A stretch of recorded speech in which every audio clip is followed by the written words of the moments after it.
Well, my understanding is that there was a Iranian cargo ship was making transit out of the Strait of Hormuz into the Gulf there, and in accordance with the agreement that was reached between the United States and Iran in Islamabad about the ceasefire, and an illegal American blockade that has no legitimacy under international law and is a complete violation of the ceasefire agreement. Demanded that the ship stop. The ship didn't. Then the United States, the U.S. Navy vessel destroyer, told the ship to evacuate the engine room. Then they fired on the engine room, causing the ship to come to a halt. Then U.S. Marine raiding group was landed on the vessel and took control of the vessel.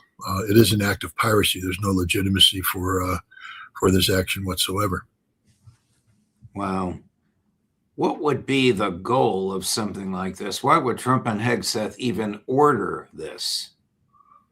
It's pure psychological operation. This is about the United States spinning the events so that the president can claim that he has the upper hand, that, if, for instance, Iran were to go to Islamabad and agree to a deal, the president would say it's only because of the strong stance that he's taken in enforcing this blockade and compelling the Iranians to, see the common sense and coming to an agreement. That's all this is. It has nothing to do with, legitimately stopping flow. Even let's just acknowledge that this is an illegal act, like much of what the United States does. But the goal is to effectively halt shipping out of the Strait of Hormuz by the Iranians, and this most certainly is not doing that. So it's just pure theater of the absurd. So as a result of this, J.D. Vance and his two Zionist monitors, Steve Witkoff and Jared Kushner, are cooling their heels in a hotel room in Islamabad, and the Iranian negotiating team is home in Tehran. You blame them? No, first of all, if I were the Iranians, I wouldn't go anywhere near the United States at this juncture. The United States has a history of using negotiations as a ploy to kill negotiating teams and to carry out, attacks against Iran. But moreover, there's people need to understand that we were very close to having an agreement the first time around. The Trump administration. J.D. Vance and Witkoff and Kushner, they didn't come in prepared at all. They were prepared for nothing. People were wondering why there were so many phone calls. It's because the United States didn't bring anything to the table. The Iranians brought everything to the table, the deal, everything, all the research. They had all the fact papers, everything worked out. And so what would happen is the Iranians would put a deal down. The Americans would review it, ask some questions. The Iranians would give the answers. Now, because there is no position, because they went in blind, J.D. Vance has to call back and say, hey, this is what the Iranians are saying. And Trump, of course, not prepared at all. I mean, if people understood how ill-prepared this president is, they'd be embarrassed. So Trump isn't prepared at all. He doesn't have briefing papers in front of him. He's receiving a verbal report and then giving back instructions based upon nothing, because he doesn't know what the details are or anything. He doesn't have his staff prepping him on this. This is just purely reactionary work. And then Bibi Netanyahu sticks his head in at the appropriate time about nuclear issues. They were actually this close, according to Professor Morandi, to signing a Islamabad Memorandum of Understanding, which would have brought an end to this war. But the president was told, you can't sign this deal because it makes it look like you're weak. It makes it look like you're doing the Iranian bidding. Well, of course he is. The Iranians are the only one putting talking points on the table. The United States has no talking points. And so J.D. Vance is pulled from the J.D. Vance, Kushner, and Witkoff are pulled from the negotiations, and they're brought to an end as Trump then proceeds to make his ridiculous, demands, and then back it up with posturing that, look, we're going to blockade you until you do what we want you to do, kind of thing. This is the kind of stupidity, insanity that governs what's going on here. But it's all about posturing right now to create an impression that the United States is in charge, that the United States is the one calling the shots. We're in charge of nothing. The Iranians are calling the shots. They're the ones who have put down the terms. And now the Iranians recognize the United States is incapable of negotiating in good faith. And so there's no reason to negotiate. And if anybody thinks the Iranians are concerned about what happens next, they're not. In fact, there's a good portion of the Iranian government, together with the majority of the Iranian people, that just want to bring this war to an end. And I don't mean by surrendering, an end by keep the fighting going. And, a warning, and this is, one of the things that may prevent this war. If this war starts again, Iran will more than likely terminate the viability of one or more Gulf Arab states, meaning they'll strike power production and desalination plants, making life impossible. If you do that in Abu Dhabi and Dubai, these cities will empty. You do that in Kuwait City, it's gone. You do that in Manama, Bahrain empties. And the Iranians, they're not going to play the escalation game. They're not going to say, okay, we're going to wait and see what kind of strike you hit, and then we'll hit similar targets. They're going to go straight for the jugular. And this will terminate as modern nation states, one or more Gulf Arab states. And the Gulf Arab states are very nervous about this right now. And the others are going to recognize that they will have their economic capacity to earn money permanently degraded. Saudi Arabia, a rich nation right now, it won't be a rich nation if the United States resumes attacking Iran. So these are the stakes that are at play here. Plus, Ansarallah, the Houthis said they're going to shut down Bab el-Mandeb, which is the death knell to the Saudi oil economy and the ruination of the world. Donald Trump really can't afford to go to war right now, but he's really given himself no other option. Are the Egyptians and Turks getting ready to do anything? Well, I don't know about the Egyptians. I mean, I know the Egyptians have been frustrated for some time now. Israel's playing a very dangerous game with the Turks. You don't, it's one thing before Israel began bombing Iran to say that Turkey is the next Iran. It's another thing after Israel has bombed Iran not once but twice, both using surprise attacks, to say that Turkey is the next Iran. And the Turks are picking up on this, and they're saying, well, we're not Iran. We'll actually take you out. And so there's big rhetoric taking place right now. And Turkey, unlike Iran, has the ability to project meaningful ground power through Syria to the Israeli border. Turkey has a very strong air force that could challenge the Israelis. Turkey is intimately familiar with Israeli capabilities. The Israelis used to train all of their long-range strike missions using the Anatolian Peninsula as the training ground. So Israel's got to be careful here, but and Erdogan's making very aggressive statements towards Israel, and so we'll see what happens. Yeah. Last night, the president made one of his off-the-wall statements saying the United States and Iran would jointly excavate Iran's nuclear enriched material. I mean, this is really an escape from reality for him to make a statement like that. Yeah, no, jointly excavate is very strong. I think what had been agreed to in Geneva before the most recent round surprise attack, the act of perfidy by the United States, is that a full accounting of Iran's 60% enriched uranium would be had under the auspices of the International Atomic Energy Agency, and that United States inspectors would be part of the IAEA inspection teams. And so, that would be, have a UN and have the IAEA inspectors there, included with American personnel. Now Donald Trump lives in a fantasy world where he's going to fly in American military forces. They're going to set up some sort of forward operating base and bring in heavy excavation equipment, and they're going to be the ones digging it out, and they're going to be the ones taking control of this. That just simply isn't going to happen. Trump lives in a fantasy world. His advisors are the singular worst advisors in the world about this very issue. And he's just setting himself up for defeat and frustration because Iran will not buckle. I think he's getting word from people, HEGSETH and others, that we did so much damage to Iran that the Iranians have no choice but to cave. They can't afford to continue. Let me set the record straight. We did no damage to Iran. None. Zero. We've superficially blew up empty buildings. We dropped some bridges and so that. But in terms of impeding Iran's strategic capacity to continue this conflict, we've accomplished nothing. Their leadership is as strong as ever, and the underground missile cities are, according to the Iranians, they've produced more missiles since the war ended than they were at a higher rate than they were producing before. And these are the advanced missiles, because they had all pre-positioned the production equipment, the production materials, and so they're cranking missiles out. They've re-upped their arsenals.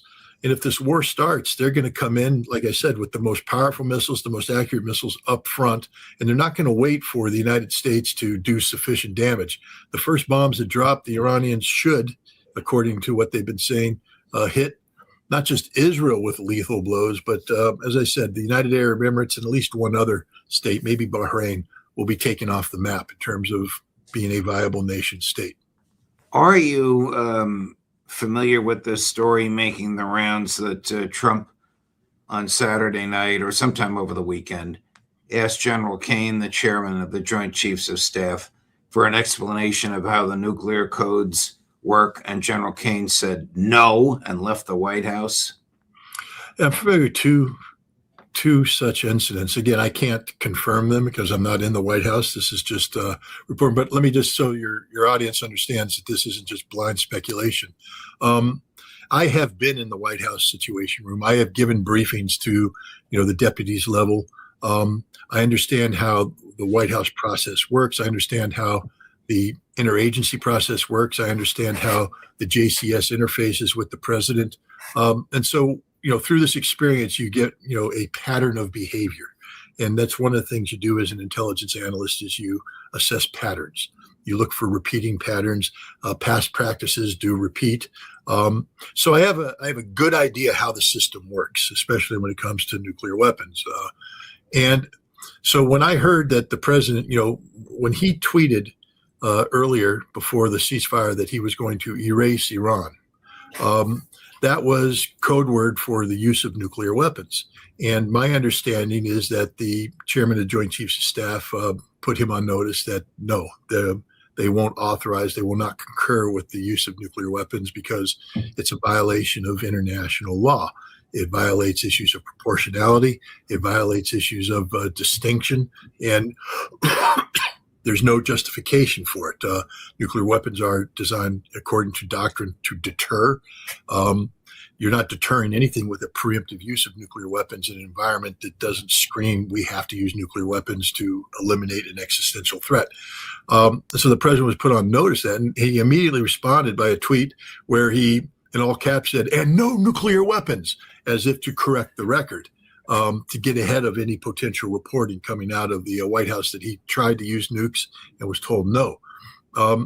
And so now this time what we have here is, in the president's mind, the psychosis of this man. He threatened nukes. The chairman said no. And so he agreed to enter this peace process. But now that the peace process is collapsing, he's falling back on the reality that if they continue, bombing the way they did before, it'll be another defeat, that we don't have a remedy to this. We don't have the magic solution. And the Iranians do have our number. They're going to ring it on a daily basis until Israel's destroyed and Gulf Arab states are destroyed. And so Trump is trying to say we have no choice but to use nuclear weapons preemptively right now to eliminate this threat. And the chairman repeated what he told the president later. No, this is unlawful. There's no imminent threat worthy of this. There literally is no, you can't speak of proportionality. The damage Iran's doing to us is not proportional to the damage that we would do by using nuclear weapons on Iran. And then again, the issue of distinction, dropping bombs, for instance, on Isfahan, would kill civilians in numbers that would, boggle the mind. And so, fortunately, even though this president has said that the Constitution doesn't matter to him, that he relies on his own personal sense of morality, this is a man whose morals say he wants to use nuclear weapons and slaughter hundreds of thousands of innocent people. Fortunately, we have men and women in uniform who took an oath to uphold and defend the Constitution, who take this oath very seriously. Well, and I guess if the story is true. Larry Johnson's reported it from two sources. General Kane is one of them.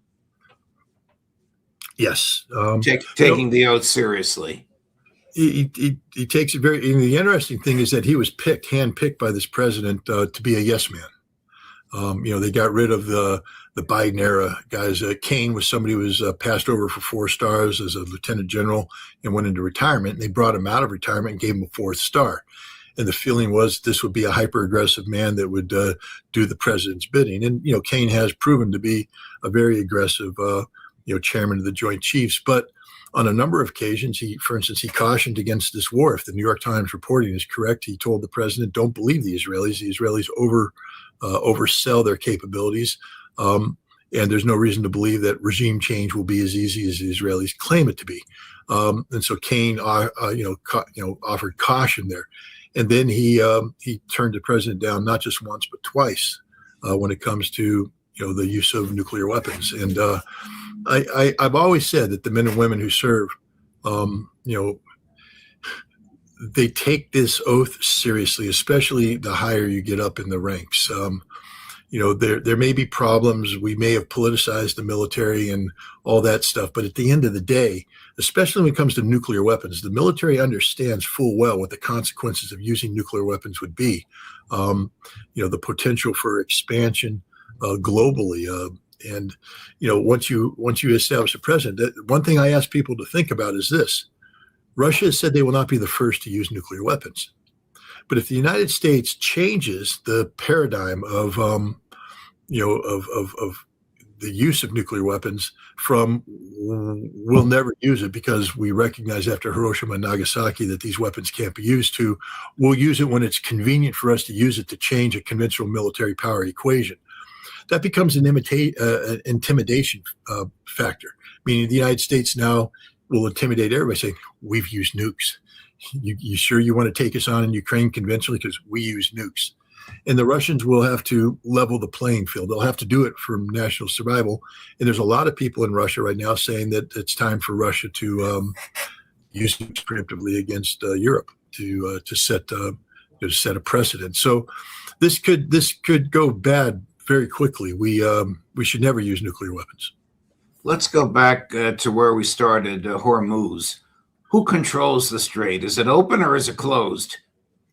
The Iranians control it, and it's open when the Iranians want it open. It's closed when the Iranians want it closed, and there are variations in between. Right now, Iran is allowing some ships to pass through, but those ships have to meet certain protocols, and they have to be approved by the Iranian Navy.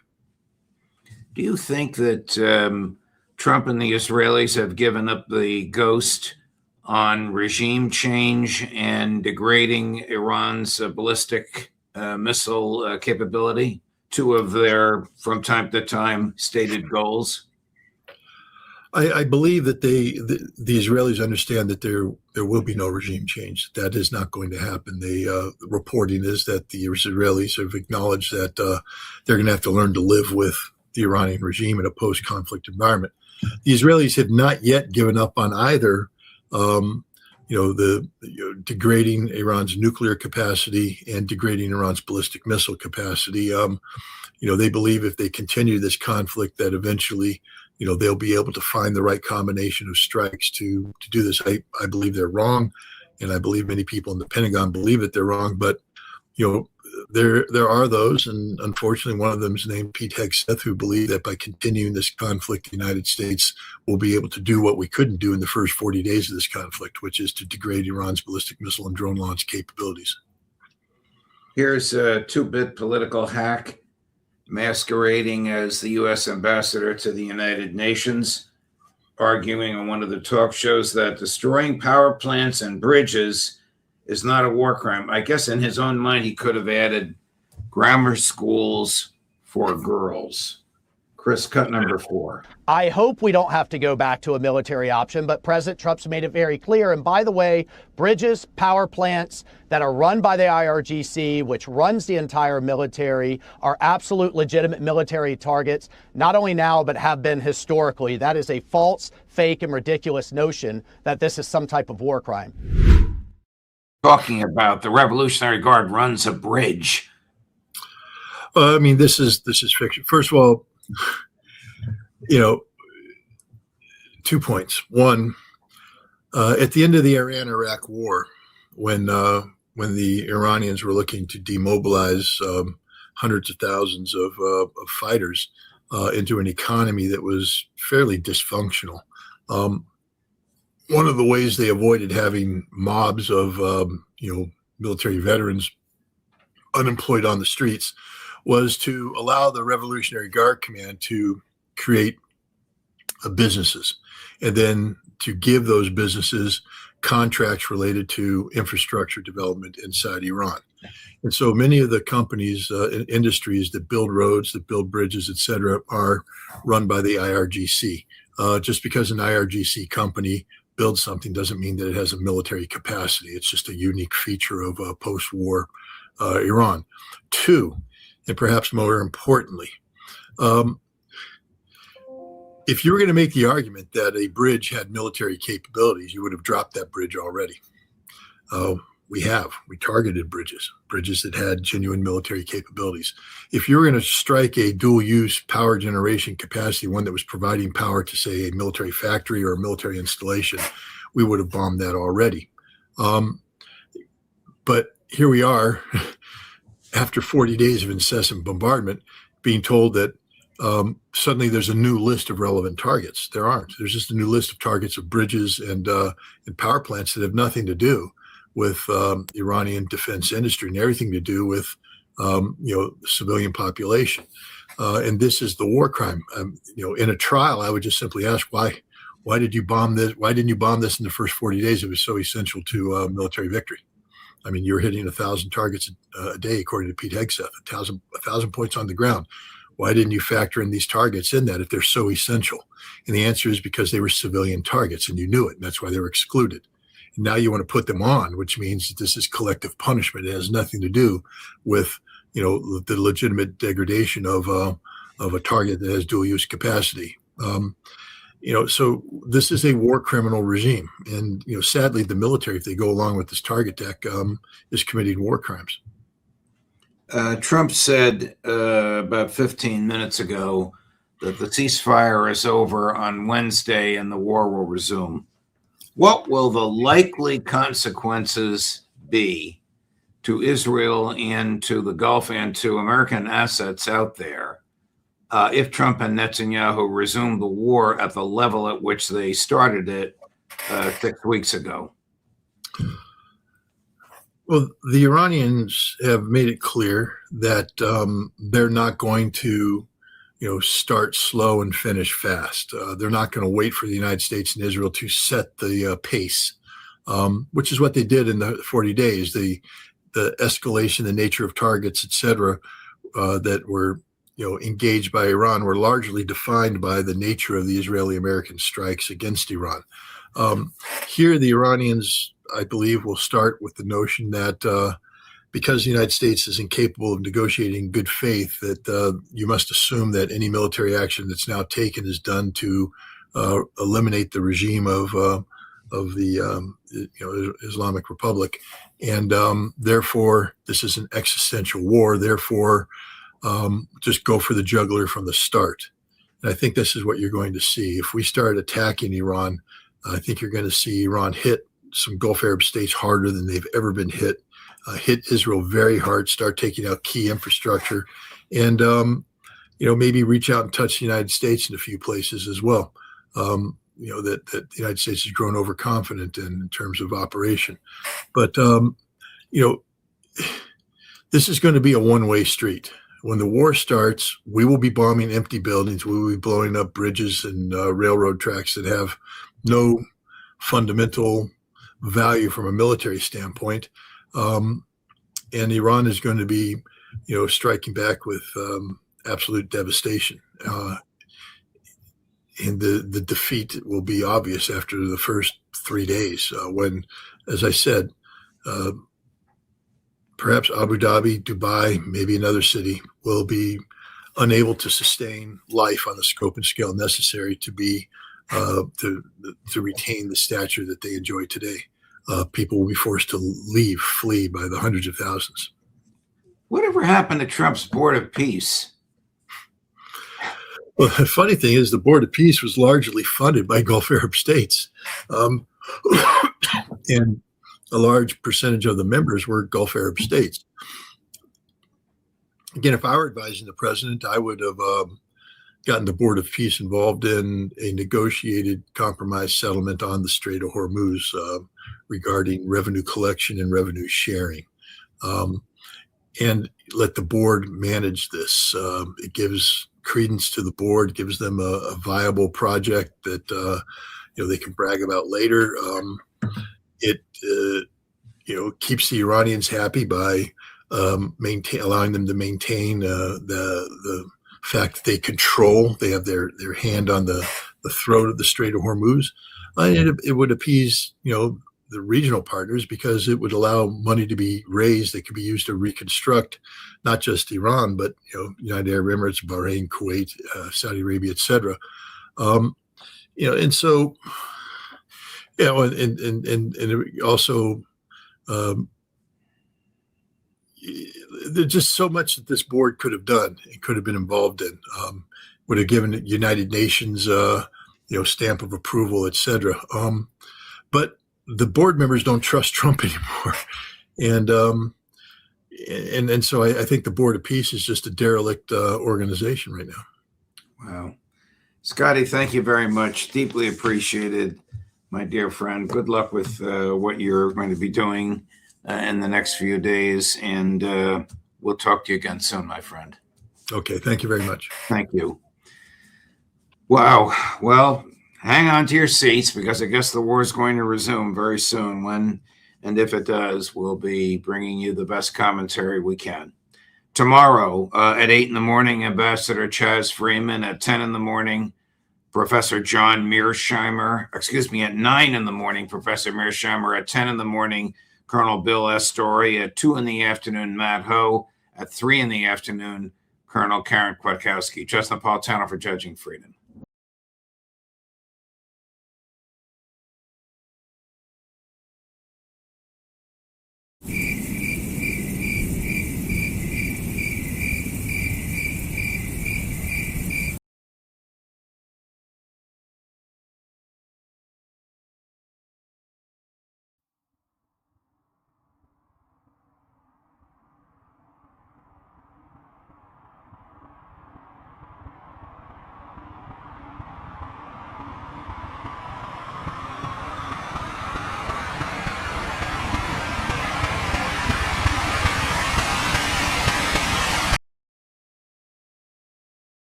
Okay.